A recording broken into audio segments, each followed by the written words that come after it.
الله مو دې د نننۍ زمانې د مفتیانو څخه ساته. د نننۍ زمانې بعضې مفتیان داسې مفتیان دي چې تر دوی ابلیس هم شری. قسم په الله درته یادوم چې ابلیس هم تر دا اوسې زمانې بعضې مفتیانو بالا دی. یعنی هغه کارونه چې په نن زمانه کې بعض مفتیان کوي ابلیس هم نه کوي. کېدای شي ابلیس دغه بعضې مفتیانو په مدرسه کې داخله واخلي او 3-4 میاشتې د منافقت کورس ځینې زده کړي. ابلیس شیطان یعنې دومره مخ ته تللی دی. مسلمانانو کې ګډوډي راوستل، مسلمانانو کې تفرقه راوستل، مسلمانان په خپلو زړو عقیدو باندې بدګمانه کول، مسلمانان پر خپل امام او په خپل زوړ عقیده او دین باندې بدګمانه کول. دا د اوس زمانې د مفتیانو رواج دی، شعار ده. پر زاړه عقیدو باندې پر زوړ دین باندې د کفر او د شرک ټاپي دي. دا اوس کې یو ملګری د دغه علاقې یو ماته ویډیو راواستول، یو رومال والا دی، رومال په سره چولې ده. هغه دا بیان کوي، وایي 2 رکعاته چې ته د امام پسې ورسې او 2 رکعاته ستا د امام پسې تیری په 4 رکعتیزه کې، لکه د سهار د ماپښین مونځ، د مازدیګر مونځ او د ماخوستل مونځ، دا خو 4 رکعاته وي.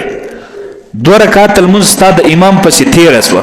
ته چې راورسېدې 2 رکعاته امام کړي وو، تا 2 رکعاته د امام پسې ونیول. ته نیت کوې. نیت څنګه کوې؟ چې لمونځ کوم د امام پسې د 4 رکعاته که نه د مازدیګر دغه وخت حاضر. دغه ملا رومال والا دا نوی مفتي وایي ستا خو نه 2 رکعاته تیر سوی د امام پسې، 2 رکعاته ته د امام پسې کوې. تا خو دروغ وویله، 2 رکعاته کوې، 4 خو نه کوې د امام پسې. نو ته څنګه د 4 نیت کوې؟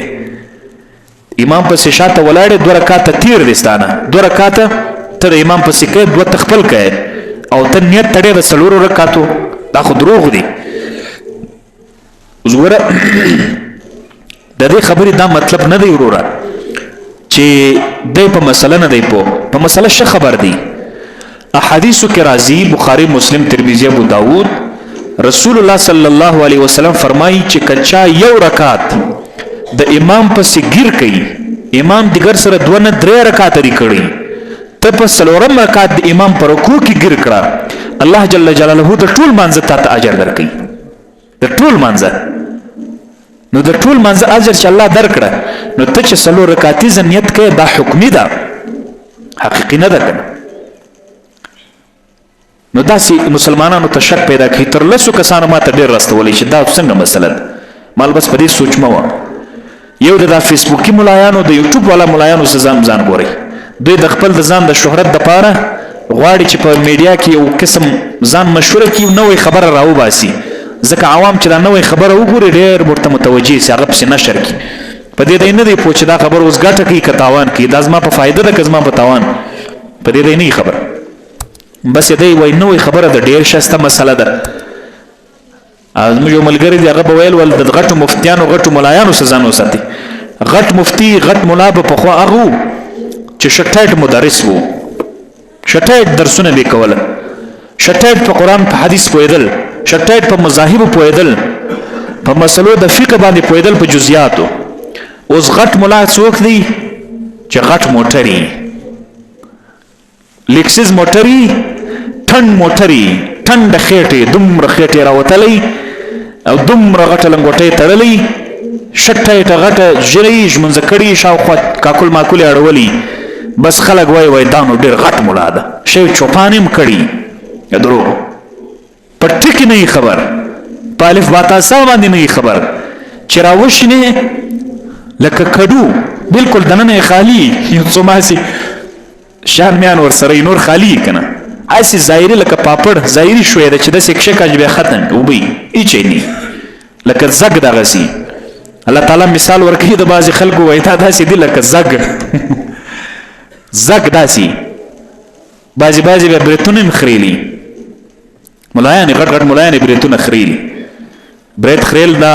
علماء نه خوشی ډېر کمې کپه قینچی باندې په خریل برت من مخره، غټ سټي، غټ خېټي، غټ بدني، بس ناستی ځان ته د غټ مولا نسبت زه خو نو غټ مولا بس فیصله کوي، فیصله هم کوي، جرګم کی پارش کې ناس ته خلک هم بس په پسې رواني خلک خو خاران څه پوهیږي چې دی اوس سم د که ناسم یو سړی چې انجینیر وي د انجینیر په پوه او په ناپوه باندې په کمال او په عدم کمال باندې زه پوهېږم یو سړی مثلا بالکل انګلیش نه دی ویلی هغه چې میټریک نه دی کړی ایم ای نه ده کړی او ورسره اف ای سی وایي که څه وایي دا هېڅ هم نه دي کړي په انګلیش په ټکي نه دی پوه ته هغه ته وایي چې یاره دا ګولۍ فارموله څه شی ده د دې ګولۍ مرکب سوي اجزا څه دي دا څه شي ته ګټه کوي دا کوم شی ته تاوان کوي په دې شانو قریب خدای خو فارمیسي نه ده کړې چې دی پوهي په ګولیانو باندې دی منو مجبوري درته لګیایي که پوهېږي که نه پوهېږي دی درته لګیایي وایي دا ډېر معدې ته ګټه کوي اعصابو ته ګټه کوي دا سترګې تیزوي دا معده صفا کوي دا کوي درواغ ځان سره لګیایي د اوس زمانې اکثر ملایان دغسې خصوصا دا نوي مفتیان دین د ملایانو د وجې خراب شو د خېټې په غټېدو څوک نه ملا کېږي د سټ په غټېدو څوک نه ملا کېږي د ژیرې په غټېدو څوک نه ملا کېږي ته ورسه د سمودیانو جسدونه وګوره د سمودیانو دی جسدونو چې دا درخت به د بیخه راکشل الله په قرآن کې ذکر کوي درخت به د بیخه راوکشي داسې جسدونه وو ان الله لا ينظر الى صوركم واجسادكم الله تعالی جسمو ته نه ګوري الله تعالی جسدو ته نه ګوري الله تعالی ستا زړه ته ګوري او ستا نیت او ستا اخلاص ته ګوري علم په بدن کې نه دی علم په سینه کې دی نو غټ ملا د نننۍ زمانې څوک دی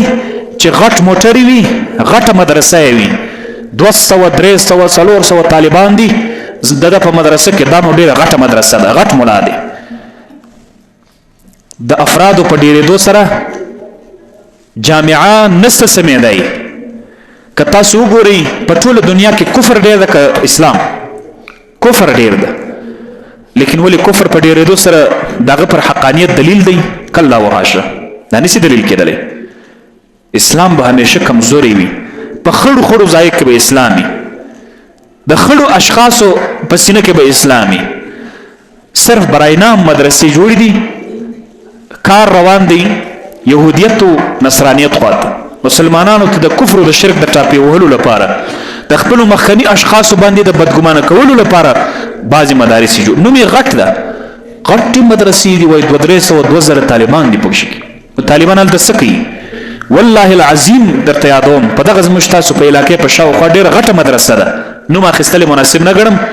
ما ته طالب رالی د غټې دورې طالب ما ته وایي وای شیخ الحدیث صاحب خو نو ناست دی په منبر غټ ځای ورته جوړ کړي 200 طالبانی هغه غریب لګیایي بس سترګې چاته خو نه اړي بس لګیایي کتاب وایي سهار څه تر ماپښینه پورې وایي ډېر داسې طلبا شته چې په آخر صفونو کې یا په درمیاني صفونو کې ناست دي پبجي ګیم کوي په درس حدیث کې ناست دي په وړه دوره کې ناست دي په درس حدیث کې پبجي ګیم کوي خبر هم نه چې دا استاد ماته څه وایي څه نه وایي یعنی ټوله زندګي یې دغسې تېره سوې په لهو په لعب باندې مازدیګر چې سي کرکټو بازارو ته وځي په فحاشیو په عریاني باندې بس د ورځې نو بس هلته لګیا یې په مدرسه کې پبجي ګیم کوي استاد خو لګیا یې خوراک خپل سبق ورته وایي دی هلته د یو شاته پټ ناست دی پبجي ګیم کوي سبق خلاص یا یو وشوري چې خلاص سبق راځي چې کوټې ته ولاړ هلته چې ولاړ سي چای مخوري ډوډۍ مخوري باره پسې بېده سي بیا چې راپور سي لمونځ هم بیا اودس وکړي ور نیم استنجا کړی نیم پښه پرېولې نیم مسه کړی نیم نه کړی بس مانځه ته راسي سوچ یې که نه بس دغه زندګي د طالبي ده چې ملا سي غوډ لقب یې هم ځان سره ورکړی مفتي صاحب ښه چشمې ښه جوبه و دا یې هم ورسره وي چې تېر سي ولا وایي دا خو نو ډېر غټ ملا ده ځکه ډېر ښایسته لباس یې ځان سره برابر کړي نو لهذا د دغه علماء سو څخه ځان وساتي الله جل جلاله په آخره زمانه کې فتنه د دې علماو څخه شروع کیږي